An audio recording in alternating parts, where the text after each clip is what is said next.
Hi అండి. ఎలా ఉన్నారు అందరూ?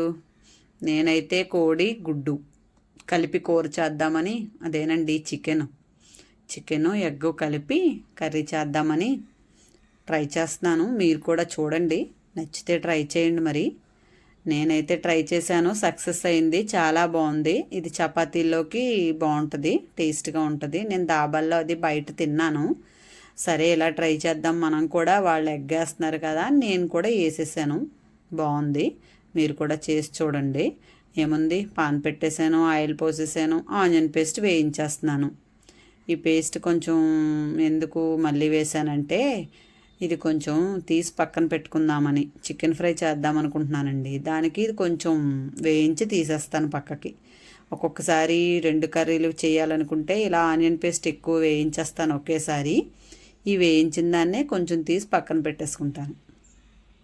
ఆనియన్ పేస్ట్ అయితే వేగుతుంది. అల్లం వెల్లుల్లి పేస్ట్ కూడా కొంచెం రెడీ చేసుకుని ఉంచుకోండి. ఇప్పుడు రెడీ చేసుకోవడాలు ఏమున్నాయిలే, ఫ్రిడ్జ్లో పెట్టేసుకుంటున్నాం కదా, అదే తీసి బయట పెట్టాను అంతే. అందులో ధనియాలు, జీలకర్ర, లవంగాలు వేసి అల్లం వెల్లుల్లి వేసి ఆడేనండి. అదైతే ఇది వేగిన తర్వాత దాన్ని వేసుకోవటమే. ఆనియన్ పేస్ట్ అయితే వేగింది. నేనైతే కొంచెం పేస్ట్ తీసేసానండి, ఆనియన్ పేస్ట్ పక్కన పెట్టేసుకున్నాను. అంత పేస్ట్ ఎంత అయిందా అని చూస్తారని చెప్తున్నాను, అంతే, ఏం కాదు. ఇదైతే వేగింది కదా, ఇప్పుడు అల్లం వెల్లుల్లి పేస్ట్ ఒక 2 స్పూన్స్ వేసేసుకోండి. చికెన్ కర్రీ కామన్గా ఎలాగైనా అందరూ ఉండేదేగా, కాకపోతే ఎగ్ వేస్తున్నాను కాబట్టి చూపిస్తున్నాను, మీరు కూడా ట్రై చేయండి. మరి కారం అయితే వేసేసాను. ఇది చపాతీలకి బాగుంటుందండి ఈ కూర అయితేని. ఇది చికెన్ వేసేయండి ఈసారి. ఉప్పు వేసుకోండి కొంచెం, చికెన్ వేసేసి వేగనివ్వండి. వేగిన తర్వాత మీరు కూడా ట్రై చేయండి. నచ్చితే లైక్ చేయండి, మరి సబ్స్క్రైబ్ కూడా చేయండి. సబ్స్క్రైబర్స్ అందరికీ, చేసిన వాళ్ళందరికీ థ్యాంక్ యూ సో మచ్. ఇక చికెన్ అయితే వేగుతుంది. ఈ వేగిన దాంట్లోనే కొంచెం ఉప్పు కూడా వేసేద్దాము. వేసి వేగనివ్వండి దీన్ని. ఇలాగే బిర్యానీకి అది కూడా నచ్చుతుంది ఈ కూర, ఇదే కూర. మీరు కూడా ఇలాగే వేగిపోతే ఇంకా బాగుంటుంది.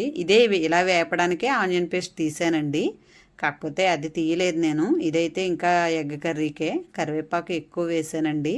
ఈ కరివేపాకు ఎందుకు వేసానంటే ఒక్కొక్కసారి ఒక్కొక్క ఫ్లేవర్లో టేస్ట్ చేయడం కోసం చేస్తుంటానండి. చికెను అది అయితే వేగిపోయింది. ఇంకా వాటర్ పోసేసి ఉడకనిద్దాము. బాగా ఉడికిన తర్వాత ఎగ్ వేసుకుందాము. ముందే ఎగ్ వేస్తే కలిసిపోయి బాగోదు, స్మెల్ వస్తుంది. అందుకని కొంచెం బాగా ఉడికిన తర్వాత ఎగ్ వేయండి. కూర అయితే ఉడికిపోయిందండి. ఇక ఎగ్ చితగొట్టి వేద్దాము. నేనైతే ఒక 4-5 వేసేసాను. మీరు మీ ఇష్టం, తక్కువ వేసుకోవచ్చు, ఎక్కువ వేసుకోవచ్చు. ఇలాగా ఎక్కడికక్కడ చితగొట్టి వేసేయండి. కాసేపు అలా వదిలేయండి వేసేసిన తర్వాత. కానీ కలిసిపోద్ది, కాకపోతే వెంటనే కలిపితే బాగోదని చెప్పి కొంచెం ఉడికిన తర్వాత మెల్లిగా కలిపేసుకోండి. చికెన్ ఎగ్ చాలా బాగుందండి చపాతీల్లో అయితే. మీకు అందరికీ నచ్చుతుందని అనుకుంటున్నాను. ఇదిగోండి, బబుల్స్ లాగా వచ్చినాయి. ఇది కలపకుండా ఉండటం వల్ల ఇలా ఉంది. ఇది కలిపితే ఇంక దగ్గరికి అయిపోతే కలిపేసుకోవచ్చు. కూర అయితే దగ్గరికి అయిపోయింది. మెల్లిగా కలుపుకుందాము. ఈ కలిపిన తర్వాత మసాలా పొడి కూడా వేసుకుందామండి, ఎందుకంటే స్మెల్ వస్తుంది కదా ఎగ్, అందుకు. ఇంత మసాలా వేసినా నేను చెప్తున్నాను కదా, కొన్ని వాటికి చికెన్ బిర్యానీ మసాలా పొడి ప్యాకెట్ ఉంటుంది అంటున్నాను కదా, ఆ మసాలా పొడి వేస్తాను, అది కొంచెం ఫ్లేవర్ మారటానికి.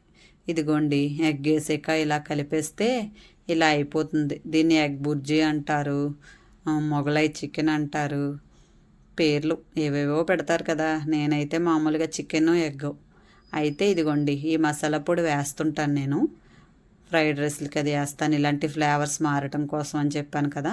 ఇది చపాతీ కూరకు కదా, ఈ మసాలా పొడి వేస్తే కొంచెం బాగుంటుంది. వేసేసి దీన్ని బాగా కలిపేసి దించేసుకోండి. ఇంక అయిపోయింది. ఇంకోండి, ఇలా దగ్గర పడిపోవాలి, మళ్ళీ వాటర్లా ఉంటే బాగోదు. అందుకు chicken egg Mughlai chicken ready అయిపోయిందండి. దీన్ని చపాతీలతో తినండి, పూరీలతో తినండి, బిర్యానీతో తినండి, ఎలా తిన్నా బాగుంటుంది. ఉట్టిది కూడా తినేశారు మా వాళ్ళైతే, నచ్చింది. మీకు కూడా నచ్చుతుందని అనుకుంటున్నాను. ట్రై చేయండి మరి. Okay viewers, bye bye.